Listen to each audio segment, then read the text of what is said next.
Welcome all of you to weekly mastermind class. और आज जो आपको बताने वाला हूं वो है कि डिफरेंस क्या है आरएमपी हीलिंग और ब्लैक मैजिक में। ब्लैक मैजिक उन्हीं लोगों पर लागू होता है जो ब्लैक मैजिक पर विश्वास करते हैं और वो मानते हैं कि कोई ना कोई उन पर बुरी नजर रखते हैं, कोई ना कोई उनके लिए कुछ जादू टोना कर रहे हैं और वो इस पर्टिकुलर प्रोसेस पर विश्वास करते हैं कि कोई ना कोई आपके घर में कोई नींबू निचोड़ के डाल रहा होगा, कोई सिंदूर लगा रहा होगा, तो कोई किसी ने कुछ हड्डी डाल दी होगी, किसी ने कुछ अगरबत्ती रख दिया। ऐसा कई लोग बोलते हैं और फिर उस दिन से उनके घर में कुछ नेगेटिव घटनाएं घटने लगती। मैं कहता हूं कि ऐसा हो ही नहीं सकता कि कोई आप पर जादू टोना करके आपका नुकसान कर सके। इतना किसी की बिसात होती है, किसी की इतनी हैसियत होती है। अगर ऐसा होता कि कोई घर में बैठ के किसी के बारे में बुरा सोच के उसका नुकसान कर सके या फिर उसकी लाइफ में नेगेटिविटी लेके आ सके और उसकी लाइफ को चेंज कर सके इन अ नेगेटिव सेंस, तो फिर यहाँ पे बंदूकें बनती नहीं, गोली बारूद की जरूरत नहीं थी, लड़ाइयां होती नहीं। सिंपल एक दूसरे की लड़ाई जीतने के लिए घर बैठे बैठे कोई भी बड़ा जादूगर, कोई बड़ा तांत्रिक ऐसे जादूगरी कर देता, ऐसा जादू टोना कर देता और राज्य बदल जाते, देश बदल जाता और कुछ भी नहीं होता। जरूरत ही नहीं थी कुछ करने की, क्योंकि सब कुछ बैठे बैठे कोई ना कोई कर रहा है। दूसरी तरफ अगर हम देखेंगे कि कई सारे ऐसे बड़े बड़े पॉलिटिकल लीडर से हम कहानी सुनते हैं, न्यूज में देखते हैं, तो उनको अगर हराना है फॉर एग्जाम्पल, तो उन्हें हराने के लिए किसी एक तांत्रिक को, किसी एक जादूगर को काम दिया जाए। कितना पैसा देना पड़ेगा, कितना देना पड़ेगा? 1 लाख, 2 लाख, 10 लाख, 20 लाख, 1 करोड़, 10 करोड़, 100 करोड़। अरे भाई, उनके पास तो अथाह पैसा है, वो तो कितना भी दे सकते थे। अगर ऐसा कोई कर सकता तो कर देता। तो फिर ये पॉलिटिकल जितने भी ये सब रैलियां चलती है, दुनिया भर के चुनाव होते हैं, जरूरत क्या थी ये सब कर? सोच के देखिएगा। ओके, कहां पे आप देखते हो कि जादूगरी होती है, जादू टोना होता है? निचले स्तर पर होता है, जहां पे लोग बहुत ही निचले लेवल पर रह रहे होते हैं, या तो पुअर मेंटालिटी में होती है, या तो वो निचले दर्जे के लोग होते हैं, या तो मध्यम वर्गीय होते हैं, और वो लोग विश्वास करते हैं कि हाँ, जादू कोई कर सकता है, हमारे ऊपर किसी ने जादू टोना किया है, उसकी बुरी नजर है, उसने कुछ ना कुछ किया होगा। मैं बोलता हूं कि ऐसा होता नहीं है, क्योंकि ये तभी होता है जब आप उस पर विश्वास करते हो। ये मेंटालिटी ही लो लेवल की मेंटालिटी है और ये सिर्फ और सिर्फ लो लेवल में ही हो सकता है। आप सोच के देखिए, कभी आपने किसी भी बड़ी कार में, महंगे कार में, लाइक मर्सिडीज कार में, बीएमडब्ल्यू कार में पीछे चप्पल लटके हुए देखा है क्या? क्या आपने लिखा हुआ देखा है क्या, बुरी नजर वाले तेरा मुंह काला? किस पे लिखा होता है? रिक्शे पे लिखा होता है, ऑटो पे लिखा होता है। क्यों लिखा होता है? क्योंकि उसको चलाने वाला जो है इसी सोच का है। उनकी मान्यता यह है कि उन पर कोई बुरी नजर रखेगा। अरे भाई, जो बुरी नजर रखेगा या फिर कोई किसी से जलेगा, तो वो बीएमडब्ल्यू और मर्सिडीज वाले से जले ना, तो वो बोले कि चलो भाई, यहाँ पे चप्पल लटकाने की जरूरत है। लेकिन उनको पता है कि हमसे जल के कुछ नहीं होगा, हमारे जैसा काम करना पड़ेगा, तब आप मर्सिडीज चला सकते हो। लेकिन रिक्शे वाला ये सोचेगा कि कोई हमसे न जले, हमारी इनकम और हमारी कमाई से, इसलिए वो लिख के रखता है, बुरी नजर वाले तेरा मुंह काला। अरे भाई, हम क्यों चाहेंगे कि हम रिक्शा चलाएं? समझ रहे मैं क्या समझा रहा हूँ? इसीलिए ये जो जादू या जादू टोना या फिर काला जादू का जो कॉन्सेप्ट है, मैं सिरे से ही नकारता हूं और मैं चाहता हूं कि हर आरएमपी स्टूडेंट्स इसे सिरे से नकार दे। लेकिन फिर भी मैं उसका डिफरेंस जरूर बताऊंगा। क्लियर हो गया सभी लोगों को? समझ में आया कि बीएमडब्ल्यू कार या फिर मर्सिडीज में क्यों बुरी नजर वाले तेरा मुंह काला लिखा होता है? क्योंकि वो मानते ही नहीं ऐसा होता है। ओके, अदरवाइज जितने भी बिजनेस राइवलरीज हो रहे हैं, जितने भी बड़े बड़े कंपनीज हैं, वो लोग एक दूसरे पे जादू टोना ही कर देते हैं ना, फिर बाकी चीजें करने की क्या जरूरत है? सोच के देखिएगा।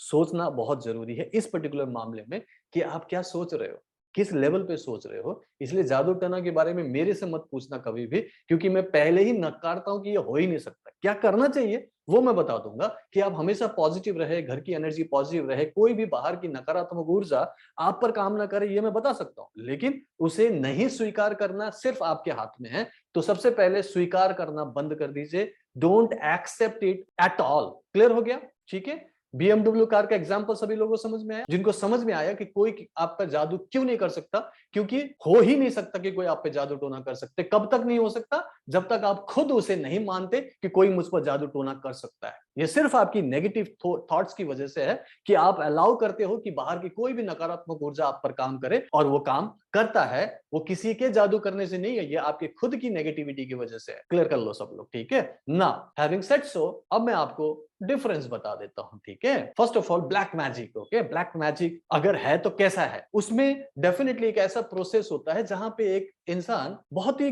गलत सोच का होता है, बहुत ही नेगेटिव सोच का इंसान होता है, किसी के बारे में अच्छा नहीं सोच सकता, वो इल थिंकिंग पर्सन होता है, वहां पे वो उस प्रोसेस को कर सकता है, करने की सोचता है। नंबर 2, ये जो प्रोसेस है ब्लैक मैजिक, ये हमेशा ही किसी को नुकसान पहुंचाने के पर्पस से किया जाता है, ब्लैक मैजिक, राइट। नंबर 3, ये कोशिश करते हैं, और ये मोस्टली जो होता है वो रात के अंधेरे में होता है, अमावस्या की रात होती है, शमशान घाट होता है, नेगेटिव ऑब्जेक्ट्स, नेगेटिव माहौल होता है, और वहां पे ये ब्लैक मैजिक किया जाता है। ऐसा हमने सुना है, कहानियों में, सीरियल्स में, पिक्चरों में देखा है, राइट। ऐसा माना जाता है। It is always done with the association of some negative energies, okay.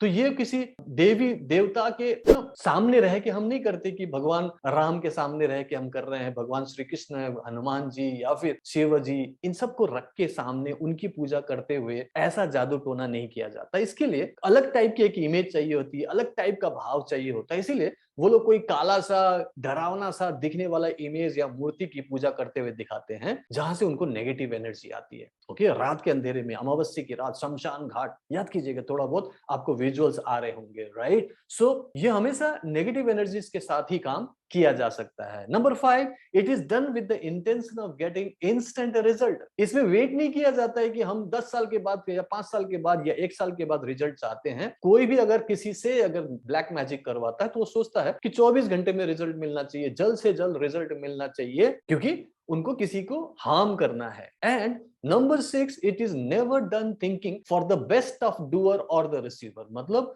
जो करने वाला है, जो करने वाला है, जो भी जादूगर होगा या फिर ब्लैक मैजिशियन होगा, ओके, उसके बेस्ट में, या फिर जो रिसीवर है उसके बेस्ट में हो, ऐसा सोच के नहीं किया जाता। बस ये होना चाहिए तो होना चाहिए। क्यों होना चाहिए भाई? उनको मन है कि मुझे होना है ना? किसी का बोलेंगे कि उसका नुकसान होना चाहिए, उसका बिजनेस पूरा खराब हो जाए, उसके लिए जादू टोना। मान लो कि उसका कोई नुकसान करना है कि उसकी जान चली जाए, उसके लिए जादू टोना। भाई एक पुतला लिया, उस पर मार रहे हैं, बार बार इंजेक्शन दे रहे हैं, सुई चुभा रहे हैं कि यह मर जाए, मर जाए, मर जाए, ओके। और वो नेगेटिव एनर्जी क्रिएट कर रहे हैं विद इंटेंशन कि किसी का नुकसान होना चाहिए, कोई किसी का बहुत बड़ा हानि होनी चाहिए। सो यहाँ पे जो करने वाला है उसका भी बेस्ट के बारे में नहीं सोच रहे हैं, और जो रिसीवर है उसका भी बेस्ट के बारे में नहीं सोच रहे, क्योंकि यहाँ पे लॉ ऑफ कर्मा तो यहाँ पे भी काम करता है, जैसा सोचोगे वैसा बनोगे। तो अगर आप किसी का नेगेटिव सोच रहे हैं तो आपके साथ अच्छा होगा, ये तो हो ही नहीं सकता, ये कुदरत का नियम नहीं। इसीलिए जो करने वाला है और जिसके लिए किया जा रहा है, दोनों के लिए यहाँ अच्छा या पॉजिटिव नहीं सोचा जाता है,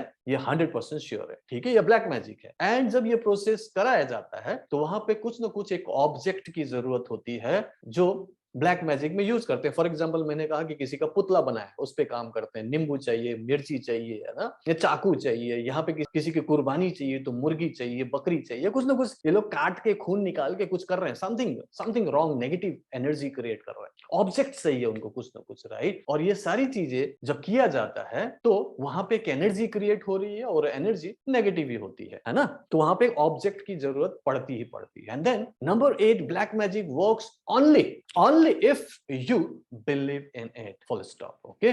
अगर आप बिलीव करते हैं तो ही ये आप पे काम करता है। Please take the screenshot of this, okay. आप प्लीज अपने फोन से, अपने लैपटॉप में इसका स्क्रीनशॉट ले लीजिए। सो ब्लैक मैजिक पे दिमाग लगाने की कतई जरूरत नहीं है, कतई जरूरत नहीं है, क्योंकि ये तभी काम करेगा जब आप विश्वास करोगे। और चूंकि आपके ही माइंड की उपज होती है कि आप अपने ऑरा को कितना खोलते हो, कितना नेगेटिव एनर्जी को अंदर आने देते हो, तो आपका इंटेंशन प्योर होना चाहिए। आपको बिलीफ होना चाहिए कि यस, मैं इस पे विश्वास नहीं करता। क्योंकि जिस तरीके से कोई पीपल के पेड़ में भूत लटकता हुआ मिलता है, या पीपल के पेड़ में भूत है, ऐसा मानते हैं जो गांव के बाहर एक पीपल का पेड़ है, और वहां से जब भी आप गुजरते हो, क्योंकि आप बिलीव करते हो कि भूत है, तो हल्की सी सरसराहट भी आती है हवा की, आपको लगता है कि भूत है। अगर आपको कोई साया सा दिखता है तो आपको लगता है कि भूत है। ये सिर्फ और सिर्फ आपके माइंड की उपज है। अगर आप भगवान के बारे में सोचो, श्री कृष्ण के बारे में सोचो, तो जैसे मीरा को कृष्ण नजर आते थे, रामकृष्ण परमहंस को काली नजर आते थे, वैसे ही आपको भूत नजर आता है। तो ये आपके माइंड का परसेप्शन है, किसी और की गलती नहीं है। इसीलिए आप अपने आप को पक्का कर लो कि भूत होता नहीं है, नेगेटिव एनर्जी आपके ऊपर काम नहीं करेगा, ब्लैक मैजिक कोई आपके ऊपर कर नहीं सकता। बात खत्म। क्लियर हो गया सभी लोगों को ना? हैविंग सेड सो कि ये चीज होता है ब्लैक मैजिक में, इसीलिए इसको ब्लैक मैजिक कहा जाता है। तो इसके ऑपोजिट में हम क्या प्रैक्टिस करते हैं? This is called RMP healing. इसे आप व्हाइट मैजिक भी कह सकते हैं। Okay, it is the process of कार्मिक क्लींजिंग। यहाँ पे जो आरएमपी आप करते हैं, पहले तो अपने ऊपर काम होता है। तो यहाँ पे जब भी आप रेकी का आह्वान करते हैं तो वो एक डिवाइन पावर है, ईश्वरीय शक्ति है जो आपके अंदर आती है, जिससे आपका एक कनेक्शन बना है। कभी भी बुलाओ आते हैं, आपके हाथों से बहती है और आप अपनी हीलिंग करने लगते हो। और आपके पूरी बॉडी में 12 पॉइंट्स मैंने आपको दिए हैं जिसको आप हीलिंग करते हो, तो 7 चक्र उसमें आते हैं और वाइटल ऑर्गन्स भी आता है। मतलब आपकी full body, mind and soul की कार्मिक क्लेंजिंग होती है जब आप आरएमपी में हीलिंग करते हो, प्लस आरएमपी की अलग प्रैक्टिसेस करते हो, like reiki principles, water charge करके पीना जो आपकी बॉडी के 70% पानी को पूरी तरह से पॉजिटिवली चार्ज करता है। फॉरगिवनेस है, ग्रैटिट्यूड है, स्वाइसो एक्सरसाइज से आपकी बॉडी की सारी एनर्जी खुल जाती है। डायनेमिक ब्रीदिंग से आप पूरी तरह से पॉजिटिव एंड एट प्रेजेंट हो जाते हो। एंड देन हीलिंग अदर्स से आपका लॉ ऑफ कर्मा और ज्यादा अच्छे से काम करता है, क्योंकि आप पॉजिटिव दे रहे होते हो अच्छे भाव से, इंटेंशन से। भले ही वो आपके घर का फैमिली मेंबर हो, लेकिन इससे एनर्जी एक्सचेंज होने लगते हैं और आपकी नेगेटिव एनर्जी ज्यादा से ज्यादा क्लियर होते हैं एंड आप पॉजिटिव एनर्जी और पॉजिटिव कार्मास कलेक्ट करते हैं। कितने लोगों को समझ में आया? कार्मिक का ब्लॉकेजेस दूर होते हैं। जस्ट टाइप कीजिएगा KB in the chat box, समझ में आना चाहिए सभी लोगों को। ओके, सो हम लोग कार्मिक क्लींजिंग करते हैं। सो KB टाइप कीजिएगा। ओके, कार्मिक ब्लॉकेजेस को दूर करते हैं। And then it is always done with the purpose of leading a holistic lifestyle. Okay, यहाँ पे हमारा कोई भी ऐसा इंटेंशन नहीं होता है कि हम इसकी नुकसान कर दे, उसको बीमार कर दे, इसको खत्म कर दे, हाँ, किसी से रिश्ता खराब करे। नो, यहाँ पे सिर्फ एक ही इंटेंशन होता है कि हम इस धरती पे आए हैं तो अच्छी चीजों को एंजॉय करने के लिए आए हैं। ईश्वर ने हमें ऐसा सिस्टम दिया है, तो व्हाई नॉट एंजॉय दैट। इसीलिए उसी भाव से कि हम अपनी लाइफ को पूरी तरह से होलिस्टिक बना ले, हम हीलिंग करते हैं लगातार जब तक हम उसे अचीव नहीं करते। और आप में से बहुत सारे लोग हैं holistic freedom lifestyle already achieve कर चुके हैं आरएमपी को प्रैक्टिस करके।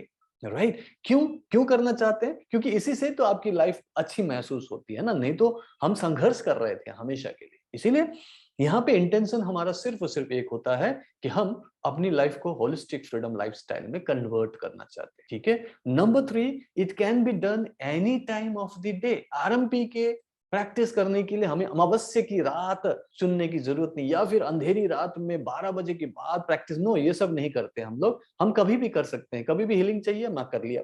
कभी भी दूसरों को हीलिंग चाहिए, दे दिया। दिन हो रात हो, डजंट मैटर। हमें यहाँ पे कोई लिमिटेशन नहीं है, क्योंकि ये ईश्वरीय शक्ति है, दिन रात काम करता है। सर्वव्यापी जीवनदायिनी शक्ति सब जगह है, सब तरफ है। आप उस शक्ति का इस्तेमाल कर रहे हैं और उससे लोगों की मदद कर रहे हैं, तो हमें टाइम क्या देखना है? जब जरूरत है जिसकी, हम उसको यूज करेंगे। As and when required basis पर यूज करेंगे, day and night. Okay, so day and night अगर आपको समझ में आया तो टाइप कीजिएगा day and night in the chat box. Okay, so हम इसको कभी भी इस्तेमाल कर सकते हैं। Number 4, it is always done with the association of god in mind. और यहाँ पे हम किसी शैतान को याद नहीं करते, हम अपने इष्ट देव को, अपने ऊपर वाले को याद करते हैं, जिसके प्रति हमारे मन में एक श्रद्धा है, भाव है। अगर आप सनातनी हैं तो आप भगवान श्री कृष्ण, राम, हनुमान जी, गणेश जी, किसी देवी को याद कर सकते हैं, दुर्गा माँ, काली माँ, या फिर सरस्वती, जो भी आपको आपकी जो श्रद्धा है ना। और अकॉर्डिंगली हम उनसे पॉजिटिव एनर्जी मानते हैं, हम उनको साक्षी मान के हीलिंग करते हैं। और जब हम ऊपर वाले को, ईश्वर को सामने साक्षी मान के हीलिंग कर रहे हैं, तो जाहिर सी बात है कि हम न अपने लिए बुरा सोच सकते हैं, न उनके लिए बुरा सोच सकते हैं जिनकी हीलिंग कर रहे हैं।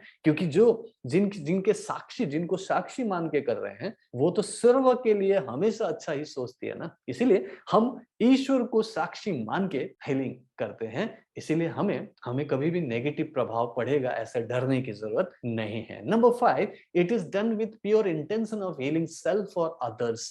यहाँ पे हम हीलिंग करने की बात करते हैं, इंस्टेंट रिजल्ट की बात नहीं कर रहे हैं। कई सारे लोग मुझे कॉल करते हैं, SMS करते हैं, व्हाट्सएप करते हैं कि सर मैंने कल ही अटॉइंटमेंट लिया और आज मेरा ये फलाना काम अटका हुआ है, आज ये इमरजेंसी है, आज ही कर ले क्या? मैंने बोला कि वेट कर लो थोड़ा सा, 30 डेज का पूरा कोर्स है। धीरे धीरे हीलिंग होनी है। जो इंस्टेंट करना है वो प्रैक्टिकली आप कैसे भी कर लो, लेकिन यहाँ पे मैं कोई जादू टोना थोड़ी सिखा रहा हूँ। आप थोड़ा सा टाइम लेके करो, और आप जब टाइम लेके करोगे 1 महीने के प्रोसेस में आपको बहुत अच्छा रिजल्ट मिलेगा। फिर अगला 2 महीने और प्रैक्टिस कराऊंगा। टोटल 90 डेज में तो मैक्सिमम लोगों की physical, mental, emotional, spiritual, financial या फिर वो जो भी प्रॉब्लम हो दूर होते हुए देखा गया है। थोड़ा सा वेट तो कीजिए। आज ही अटेंडमेंट लिया और आज ही आपको ठीक करना है, हर 2 दिन के बाद पूछेंगे कि ठीक क्यों नहीं हो रहा है? रुकना रुकना पड़ता है, थोड़ा सा पेशेंस रखना है। 30 डेज कुछ भी नहीं होता है, 30 डेज वेट तो कर लीजिए, ठीक है। तो यहाँ पे आप अपनी हीलिंग और दूसरों की हीलिंग करने के भाव से हीलिंग करते हैं, तो हीलिंग का मतलब होता है कि उसमें टाइम लगेगा। ओके, ये ऐसे ही है जैसे कि एक पूरा पेड़ है और उसे अगर आपको पोषण देना है तो पत्तों में या फिर फूल में पानी देने से नहीं चलेगा, आपको जड़ में देना पड़ता है। अगर सामने आपको दिखता है कि पेड़ में कीड़े लग रहे हैं, फूल नहीं लग रहे हैं, उसमें फल नहीं हो रहा है, इसका क्या मतलब है कि नीचे जड़ में प्रॉब्लम है, जड़ में कीड़े लग गए हैं, जड़ में कोई प्रॉब्लम हो गई है। तो आपको क्या करना पड़ेगा? नीचे जड़ को साफ करना पड़ेगा, जड़ में से वो नेगेटिविटी दूर करनी पड़ेगी। और जब वो जड़ पोषण होने लगे या ना पोषण लेने लगे, आप उसमें अच्छे से हीलिंग करने लगो और वो आपके दिए हुए एनर्जी को सोखने लगे, तब जड़ से लेकर वो ऊपर तक पूरी तरह से फलने फूलने लगता है और हम कहते हैं कि हाँ, अब ये सही हो गया है। हीलिंग वो होता है, जड़ पे पहले आपने वार करना है, जहां पे आपकी कुछ कार्मिक ब्लॉकेजेस है जो कई महीनों की, सालों की, आपकी अपनी हो सकता है जन्मों की प्रॉब्लम हो, ब्लॉकेजेस हो, तो उसको ठीक करने में मैं सिर्फ महीने से 3 महीने की बात करता हूं, जो कुछ भी नहीं है in terms of the result you are getting. इसीलिए हीलिंग आप अपनी कर रहे हो, दूसरों की कर रहे हो, इंस्टेंट रिजल्ट मत सोचिएगा। हाँ, मिल जाता है कई बार instantly, like 5 minute, 10 minute, 15 minute में आपको आराम मिलता है, पेन कम होता है, अच्छा लगता है, समझ में आता है, लेकिन आपकी मेन प्रॉब्लम सॉल्व नहीं हुई है। इसलिए मैं बोलता हूँ कि लगातार हीलिंग करो, एटलीस्ट 10 दिन करो, 21 दिन करो, 1 महीना करो। बड़े प्रॉब्लम के लिए 3 महीने की भी जरूरत पड़ेगी, तो आपको पेशेंस रख के हीलिंग करना है। ठीक है, ठीक है। एंड देन ये इंपॉर्टेंट पॉइंट है number 6। Okay, it is always done for the highest good of all concern, for the highest good of all concern. Okay, black magic में क्या था? सिर्फ एक ही इंटेंशन था कि उसका चोट लगे, उसका नुकसान हो, उसका गलत हो। ओके, हाईएस्ट गुड नहीं था वहां पे, ना हाईएस्ट गुड डूअर के लिए था, ना हाईएस्ट गुड रेसिपेंट के लिए था। यहाँ पे हाईएस्ट गुड अपने लिए भी है, हम हमेशा अच्छा ही सोच रहे हैं, positive, and then highest good हम उनके लिए सोच रहे हैं जिसके लिए हम हीलिंग कर रहे हैं। Highest good of all concern, आपका जो हीलिंग होगा उसका आखिरी स्टेटमेंट क्या होना चाहिए? If this is for highest good of all concern, then let it be so, let it be so, let it be so. Clear हो गया? हिंदी में बोलूं तो अगर ये जो भी आप हीलिंग कर रहे हो, अगर ये उनके हाईएस्ट गुड मतलब उनके सर्व के भलाई के लिए, अगर ये जो मैं कर रहा हूं या कर रही हूं सर्व के भलाई के लिए है, तो ही ऐसा हो, ऐसा हो, ऐसा हो। मतलब क्या सोच के कर रहे थे, क्या इंटेंशन था?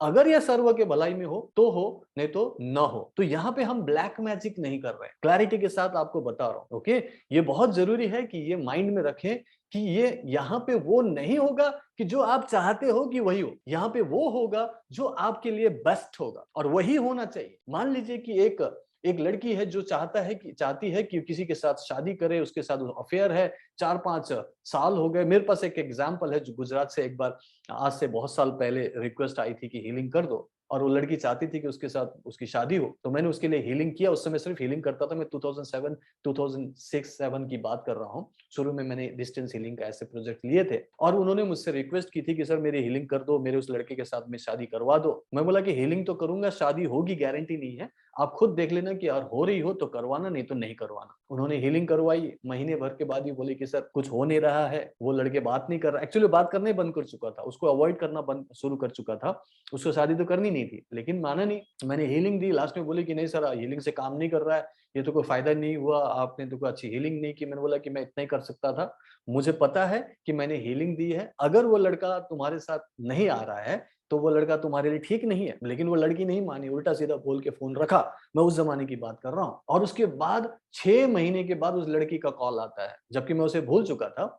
लड़की का कॉल आता है, वो बोलता है कि सर आप बिल्कुल सही थे, वो लड़का मेरे लिए ठीक नहीं था, उसकी माँ ठीक नहीं थी, वो लोग दहेज के लिए लोभी थे, अगर मैं वहां शादी करके जाती तो शायद मुझे मार देते जला के, और अब जाके मुझे एक अच्छा लड़का मिला है और मेरी शादी हो रही है, और आपको मेरी शादी में आना है। मैं बात कर रहा हूँ एक ऐसी लड़की की जो नहीं मान रही थी कि ऐसा होता है, क्योंकि शुरू में ऐसे ही लगता है, लव इज ब्लाइंड, राइट? और मेरे कहने पर नहीं माना और मेरी हीलिंग करने पर भी नहीं हुआ, तो इसका मतलब उसके बेस्ट में नहीं था। उस समय नहीं समझ में आता, लेकिन एक्चुअली बाद में समझ में आता है। कितने लोगों को समझ में आया कि हीलिंग जो होता है, जो हम आरएमपी करते हैं, वो सिर्फ बेस्ट के लिए होता है। ये नहीं कि जो आप चाहते हो, वो जो ऊपर वाला चाहता है, बेस्ट के लिए बेस्ट टाइप कीजिएगा इन द चैट बॉक्स, ओके? तो ये चीज हमेशा दिमाग में रखिएगा। मैं चाहिए मुझे चाहिए वाला हिसाब मत रखिएगा, क्योंकि आपको नहीं पता है कि जो आप चाहते हो वही आपके लिए बेस्ट है, ओके? ऊपर वाला कुछ अलग सोच रहा है, इसके लिए हम आरएमपी हीलिंग कर रहे हैं। तो आरएमपी हीलिंग करके छोड़ देना एक फ्री विल के साथ कि जो भगवान आपको सही लगे वो देना। ऐसे एक फ्री विल के साथ जब आप हीलिंग करेंगे तो मान के चलिए कि सिर्फ बेस्ट हो सकता है, ओके? मैं आप सब लोगों के बेस्ट के लिए विशेष करता हूँ। बहुत अच्छी बात है जो आप लोगों को समझ में आ रहा है, ठीक है? Highest good. एंड देन 7वां नंबर पॉइंट है, RMP healing does not need any other objects than your pure intention. यहाँ पे आपको कोई चीज की जरूरत नहीं है कि भाई आपको कोई अलग से क्रिस्टल खरीदने की जरूरत है, या फिर आपको कोई माला पहनने की जरूरत है, आपको अलग से कपड़े पहनने की जरूरत है, अलग टाइप का ऑब्जेक्ट लेने की जरूरत है। कोई ऐसी चीजों की जरूरत नहीं, घंटी की जरूरत है, लाइट की जरूरत है, नहीं, कुछ नहीं चाहिए। अगरबत्ती चाहिए, दिया चाहिए, वो भी नहीं चाहिए। आप कहीं से भी हीलिंग कर सकते हो, घर में हो, बाहर हो, हवाई जहाज में हो तो ट्रेन में हो, कि आप सड़क पे हो, डजेंट मैटर। आप 20 बाजार में बैठ के भी हीलिंग कर सकते हो। कोई भी अलग चीज की जरूरत नहीं है, सिर्फ आपका हाथ आपके साथ होना चाहिए, माइंड आपके साथ होना चाहिए, आपका अट्यूनमेंट होना चाहिए, जो मैं आपको देता हूं। एंड देन सिस्टम है, टेक्निक है, आप कभी भी कहीं भी करो और आप अपनी हीलिंग कर सकते हो, दूसरों की हीलिंग कर सकते हो। ऑब्जेक्ट्स की जरूरत नहीं है, कोई भी एक्स्ट्रा ऑब्जेक्ट्स की जरूरत नहीं है। आप हीलिंग कर सकते हैं, कहीं से भी कर सकते हैं, और उस हीलिंग का सिर्फ और सिर्फ पॉजिटिव प्रभाव होगा, नेगेटिव नहीं होगा, ये मैं गारंटी देता हूं, okay? And then last point is not the least, last point, RMP healing works even if you don't believe in it. अगर आप विश्वास नहीं भी करते हो, फॉर एग्जांपल कई सारे नेगेटिव माइंड से आते हैं, कई लोगों को डिप्रेशन होता है, ओसीडी होता है। ओसीडी मतलब obsessive compulsive disorder, negative negative negative सोच रहे हैं, तो ये भी सोच रहे हैं कि पूरन सर बोलते तो है लेकिन शायद होता नहीं होगा, शायद मेरी प्रॉब्लम बहुत बड़ी है, शायद मैं ठीक नहीं होऊंगा। ये नेगेटिविटी के साथ शुरू करते हैं, मैंने देखा है। और इसीलिए अटूनमेंट होने के दूसरे दिन ही बोलते सर ठीक नहीं हुआ, एक हफ्ता होते ही फिर फोन करते हैं, सर अभी तक कुछ नहीं हुआ। तो यहाँ पे मुझे फिर उनसे बात करनी पड़ती है, कई बार मैं डांट भी देता हूँ, वो अलग बात है। बट देखा गया है कि धीरे धीरे जब वो हीलिंग करते हैं, अंदर हीलिंग जाती है, सिस्टम ठीक होता है, ब्लॉकेजेस दूर होती है, तो प्रॉब्लम ऑटोमेटिकली ठीक होता है, तब जाके उस पर विश्वास आने लगता है। तो शुरू में विश्वास तो नहीं था। ऐसे ही जब आप दूसरों की हीलिंग करते हैं तो वहां पे भी उसका विश्वास करना जरूरी नहीं है। और मेरे केस में मैंने ऑलरेडी बोला कि जिसकी भी हीलिंग करते हैं तो उससे तो हम बात ही नहीं करते, उससे तो पूछते ही नहीं है। वो तो कई बार जानता भी नहीं कि उसकी हीलिंग हो रही है, तो उसके विश्वास या अविश्वास से क्या फर्क पड़ता है? Okay, so RMP works regardless you have faith और no, doesn't matter, only thing यार you do and it works, and when you give healing to others that works, simple, okay? Clear हो गया? तो ये आपके विश्वास अविश्वास पर काम नहीं करता। आई होप कि आप लोगों को ये पॉइंट्स समझ में आया। आप चाहे तो इसका स्क्रीनशॉट ले लीजिए, what is RMP healing and then what is black magic, okay? And having said so, मैंने ये भी क्लियर किया कि मैं ब्लैक मैजिक पे विश्वास करता ही नहीं हूं। एंड देन और भी बहुत सारी चीजें मैं क्वेश्चन आंसर राउंड में क्लियर कर दूंगा, ठीक है? So thank you so much. अभी ये जो टॉपिक है इसको यहीं पे विराम देता हूं। आई होप कि आप लोग इसे समझ चुके हैं, और जो इसे रिकॉर्डिंग में देखेंगे प्लीज इसको अच्छे से कीजिएगा, इस पे विश्वास कीजिएगा कि मैंने जो कहा वो एक्चुअली प्रैक्टिकल है, और इससे आपकी लाइफ ज्यादा इजी हो जाएगी, कंफर्टेबल हो जाएगी। So bye bye, take care, thank you so much.